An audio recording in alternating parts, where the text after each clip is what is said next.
ध्यानम्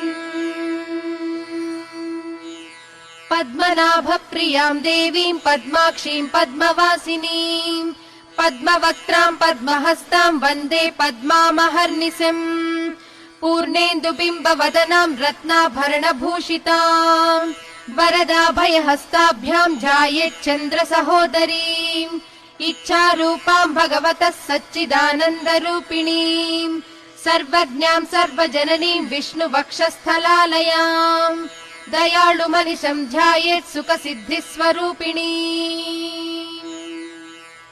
हरिः ओम्।